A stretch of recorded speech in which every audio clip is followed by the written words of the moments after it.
नमस्कार, आप देख रहे हैं घमासान.com। मैं हूं आपके साथ दीक्षा भानुप्रिया और आज हमारे साथ मौजूद है मिस्टर राजेश बिडकर। सर को वैसे तो आप सभी लोग जानते होंगे। सर समाज सेवा के क्षेत्र में काफ़ी समय से हैं, गरीबों के लिए काफ़ी काम कर रहे हैं और ऑटो रिक्शा महासंघ जो है उसके संस्थापक भी सर हैं। तो हम सर से जानते हैं उनके पूरे समाज सेवा के कामों के बारे में, साथ ही उनके बारे में जानेंगे। सर बहुत स्वागत है आपका। नमस्कार।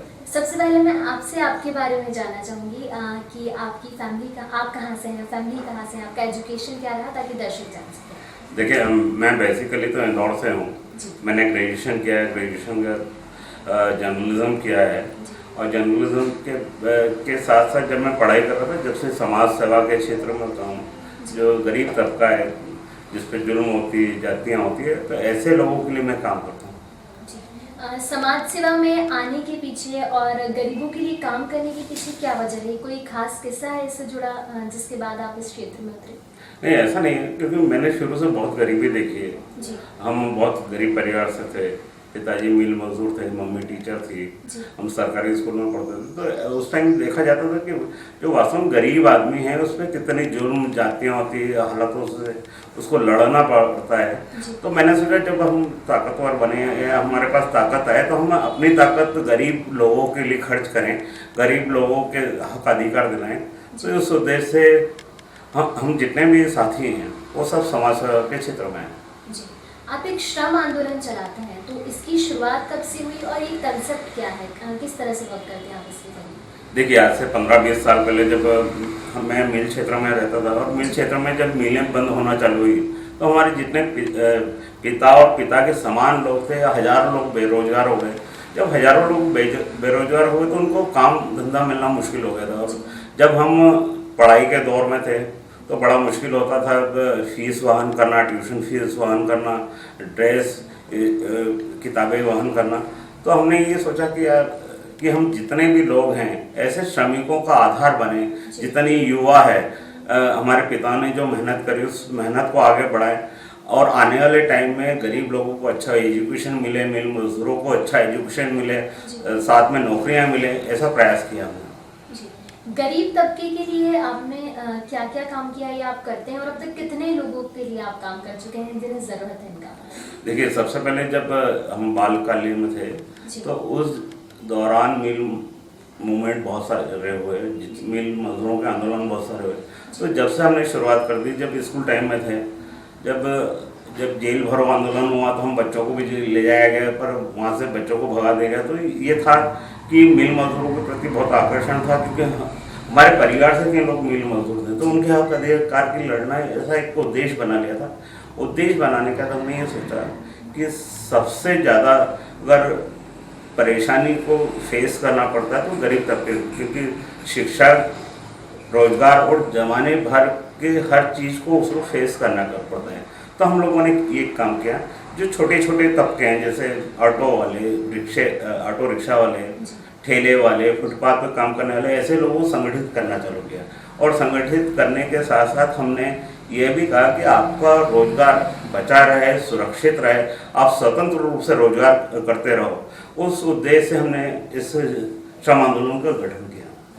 श्रम आंदोलन के जरिए आप जिस तरह से काम कर रहे हैं उसके साथ ही एक ऑटो रिक्शा महासंघ जिसके आप संस्थापक हैं, तो ये किस तरह से वर्क करता है, इसकी शुरुआत कब से हुई? देखिए, श्रम आंदोलन एक विचार है। एक विचार ये है कि गरीब को दो की रोटी और इज्जत की जिंदगी मिले। तो इसमें जितने फुटपाथ पर काम करने वाले लोग थे, ऑटो रिक्शा हो गए, ठेला हो गए, और तमाम जितने 9 संगठन हमारे पास इंदौर में आ जाए हैं। एक सबसे पहले ऑटो वाले, ठेले वाले, बर्तन मांजने वाली बाइयाँ, हमाल है, मजदूर है, स्कूली बसें हैं, वेटर, कुक और बाउंसर, ये लोगों की यूनियन है। तो इनको समय समय पे इज्जत के साथ काम मिले, अधिकार मिले और इनका शोषण ना हो, इस उद्देश्य से हमने इनका गठन किया था। और ऑटो रिक्शा वाले शहर में किसी भी शहर के ब्रांड एम्बेसडर होते हैं। आप किसी शहर में जाते हैं तो सबसे पहला आपका पाला पड़ेगा तो ऑटो रिक्शा वाले से। अगर ऑटो रिक्शा वाले से आप बात करेंगे और वो आपके साथ अच्छा बिहेव करेगा तो पूरा शहर आपके साथ अच्छा बिहेव करेगा, आप ये मानने लगते हैं।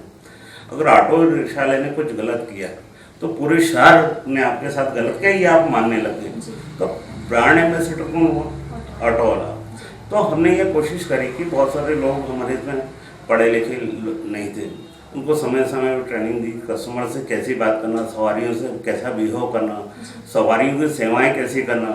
आज देखिए पूरे शहर में लाखों रुपए के बैग ऑटो वाले ने लौटाए, मोबाइल लौटाए, ऑटो रिक्शा में डिलीवरियाँ हुई है। तो आज सबसे बड़ी बात है, जिस तबके को हमने नकारा है उस तबका शहर में एक अहमियत रखता है, मायना रखता है। तो ऐसे तबके की इज्जत करना शहर को चाहिए थी, जो नहीं हो पाई। हमने ये कोशिश करी कि महासंघ के जरिए कि इस तबके को हम बहुत अच्छा ग्रेड पे ले जाएं, ताकि पूरे शहर के लोग जो उसको सम्मान की दृष्टि से देखें।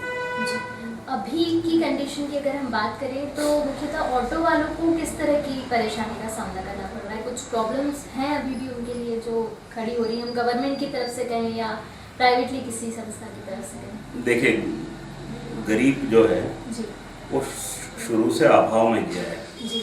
और जीते जी जो काम करता है वो भी अभाव में करता है। कहीं ना कहीं तकलीफ आती है और जीवन भर आती, मरने के दौरान तक उसको तकलीफ आती रहती है। आप देखिए, अगर आरटीओ की बात करें, आरटीओ से अगर अपने ऑटो रिक्शा का परमिट लेता है तो उसकी कीमत सही मायने में 1500 रुपये होती है, पर भ्रष्टाचार घूस देके वो 21,000 रुपये में परमिट लेता है। जहाँ दिन भर में 400 से 500 700 रुपये वो कमाता है, ट्रैफिक पुलिस अगर पकड़ लेती तो 500 से 3,000 का दंड देना पड़ता है। तो ऐसी तमाम समस्याएं हैं जो ऑटो रिक्शा के चालक के सामने हैं। फिर सबसे बड़ी चीज़ है, इंदौर शहर के लोगों का नज़रिया वो ऑटो रिक्शा चालकों के लिए ठीक नहीं है। उनका ये मानना होता है कि ऑटो रिक्शा चालक मीटर से नहीं चलते हैं, और मैं स्वीकारता हूँ कि ऑटो रिक्शा चालक मीटर से नहीं चलते, इनको मीटर से चलना चाहिए, और जो मीटर से नहीं चलते हैं उनके खिलाफ पनिशमेंट की कार्रवाई होना चाहिए। पर पनिशमेंट इतना नहीं होती, 2,000 3,000 5,000। अगर कोई ऑटो रिक्शा ड्राइवर अगर मीटर से नहीं चल रहा है तो उसके खिलाफ कार्रवाई करो। मैंने कई बार कलेक्टर साहब को लिख के दिया है, कई बार ट्रैफिक पुलिस को लिख के दिया है कि आप कार्रवाई करो। पर क्या होता है, कार्रवाई के नाम पे कोई 200 रुपये ले लेना, 500 रुपये ले लेना, तो इससे व्यवस्थाएं सुधर नहीं पाती है, लोगों को आदत हो जाती है। हाल ही में ये देखा गया था कि एयरपोर्ट अथॉरिटी ने ऑटो रिक्शा चालकों को अंदर से सवारी लेने से मना कर दिया था कि यहाँ पर सिर्फ कैब और टैक्सी ही आ सकती है, ऑटो वाले यहाँ से सवारी नहीं ले सकते। तो उसके लिए महासंघ की ओर से क्या करें? देखिए, हमने एयरपोर्ट अथॉरिटी से बात करी।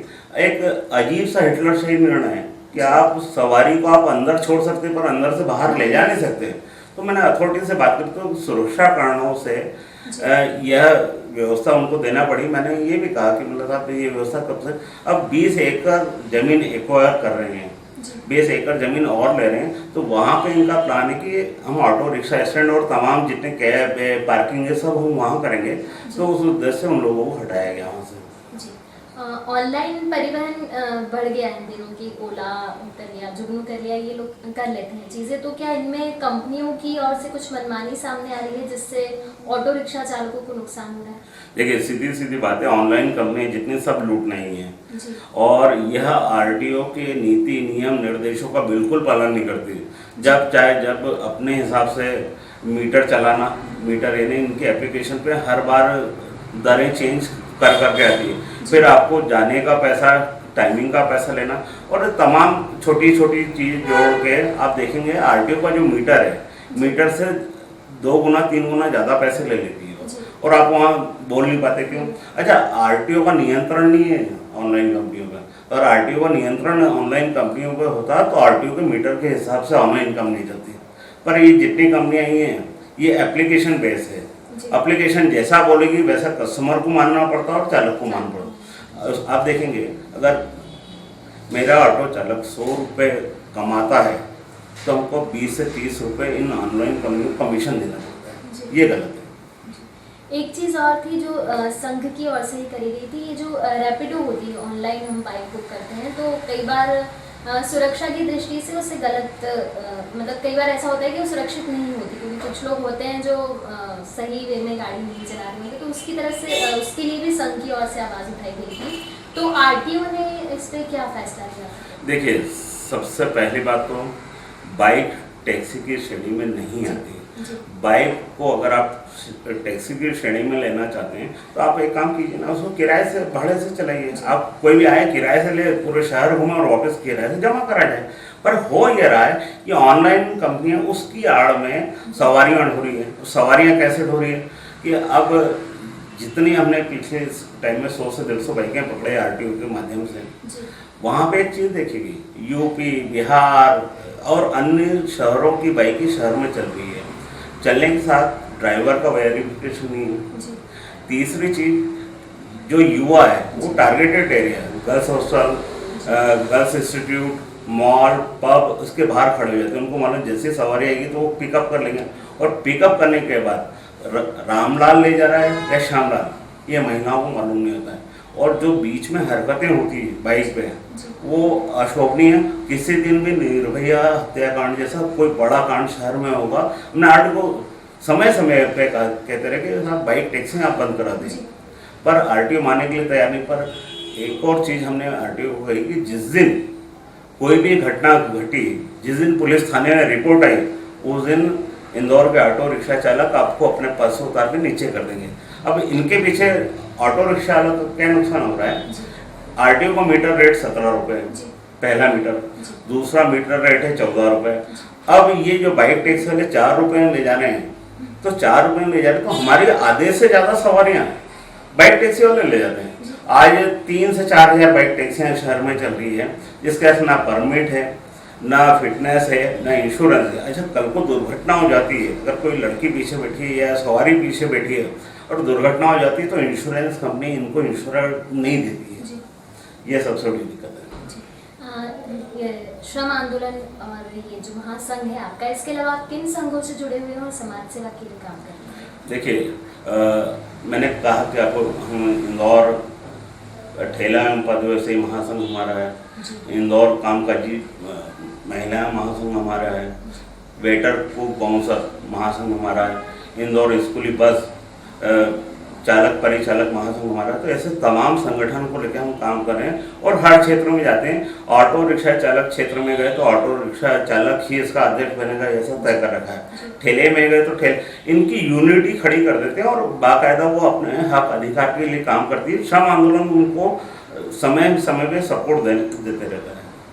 जैसा आपने बताया कि सबकी आप एक यूनिटी तैयार करते हैं, कोई एक उसको फिर चलाता है, तो उन लोगों को आप क्या कहना चाहेंगे जिनके लिए आप काम करें? हम ऑटो वाले की बात करें या बाइयों की बात करें या ठेले चलाने वालों की बात करें, तो उन्हें क्या संदेश देना चाहेंगे कि वो किस तरह से वर्क करें ताकि जो आप उनके लिए काम कर रहे हैं वो सफल हो सके? देखिए, हमारा जो लक्ष्य था श्रम आंदोलन में शुरू से एक ही रहे, गरीब को 2 वक्त की रोटी और इज्जत की ज़िंदगी मिले, साथ में सम्मान ये भी मिलना चाहिए कि ये ब्रांड एम्बेसडर है। अगर गरीब व्यक्ति एक दिन के लिए अपना कामकाज बंद कर लेता है, एक छोटा सा उदाहरण, हमारी कामकाजी महिलाएं एक दिन के लिए काम पे नहीं जाती पूरे शहर की, तो अच्छे अच्छे बंगले वाले और अधिकारियों की मिसेस को किचन और बाथरूम में उतरना पड़ जाता है। आज कितना महत्वपूर्ण तबका है, एक्चुअली बेस है, कॉन्क्रीट है। ऑटो शहर में बंद हो जाता है तो 2 लाख स्कूली बच्चे स्कूल तक नहीं पहुंच पाते हैं। अगर हमारा स्कूली बस बंद हो जाती है, अब देखिए जितने छोटे छोटे तबके हैं, वो एक दिन के लिए कुछ नहीं अपना काम बंद कर देता है, शहर हिल जाता है। और मेरा सभी से निवेदन है कि छोटे लोगों का सम्मान करें और सम्मान के साथ वो मेहनत से, ईमानदारी से अपना परिवार या अपना जीवन यापन करना चाहते हैं, पर आप उसको जितना सम्मान देंगे तो मेरे को ऐसा लगता है आपको कटप्पा बाहर से लाने की जरूरत नहीं पड़ेगी। आपके परिवार में वही कटप्पा होगा जो आपका पुराना होगा। सर, वो कौन सी योजना है जो आपने प्रेग्नेंट महिलाओं के लिए चला रखी है, जो उनके लिए फायदेमंद होती है, जो उन्हें ज़रूरत होती है? देखिए, इस शहर के हम एक नागरिक है, जिम्मेदार नागरिक है। हमने ये सोचा कि गरीब हो या अमीर हो, शहर में हमको उस तबके के लिए काम करना है और उस मूवमेंट पे काम करना है जिस पे हर कोई काम नहीं कर पाता है। हमने गर्भवती महिलाओं के लिए एक योजना चलाई थी। योजना के तहत ये है कि जब लास्ट समय हो उस टाइम निःशुल्क हम उस महिला को या उस बहन को या उस माँ को हॉस्पिटल तक छोड़ के आते हैं, जिसका हम कोई भी चार्ज नहीं लेते, कोई भी पैसा, पूर्णतः निःशुल्क रहते हैं। और उस माँ, बहन या बेटी को लड़की होती है तो हम लोग मिठाई का डब्बा यूनियन की तरफ से उस परिवार को पहुंचाते हैं और हमको ये करके बहुत गौरवान्वित महसूस होता है कि शहर के प्रति हमारी भी जिम्मेदारी है। और आज पूरे शहर की महिलाएं हक से फोन लगाती कि मेरा भाई आएगा, ऑटो में बिठाएगा और ऑटो में बिठा के मेरे को हॉस्पिटल में सुरक्षित छोड़ेगा। जी। आप हमारी सोसाइटी को और जो हमारे युवा वर्ग है उन्हें क्या संदेश देना चाहेंगे कि किस तरह के माइंड थॉट को अपने दिमाग में रखें, खासकर युवा, कि आगे चलकर वो खुद तो सही रास्ते पर जाएं लेकिन सोसाइटी को भी आगे बढ़ा सकें? देखिए, मैं शहर के युवाओं को से एक ही बात कहना चाहता हूँ, बहुत पढ़ें, बहुत ज़्यादा पढ़ें और पढ़ने के साथ साथ नशे से दूर रहें।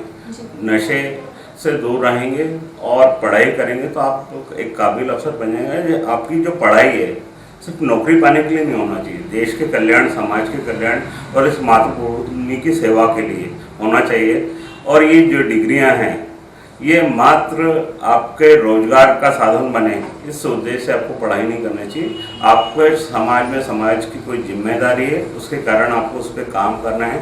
और समाज बहुत ही आशा भरी निगाहों से युवाओं को देखा है। आप कृपया बहुत मेहनत करें, बहुत पढ़ाई करें और नशे से दूर रहें, बस यही। राजेश बिडकर जी ने हमें कई सारी बातें बताई, उनके संघ जितने हैं जिनसे सर जुड़े हुए हैं उनके ज़रिए वो कैसे काम करें वो हमने जाना।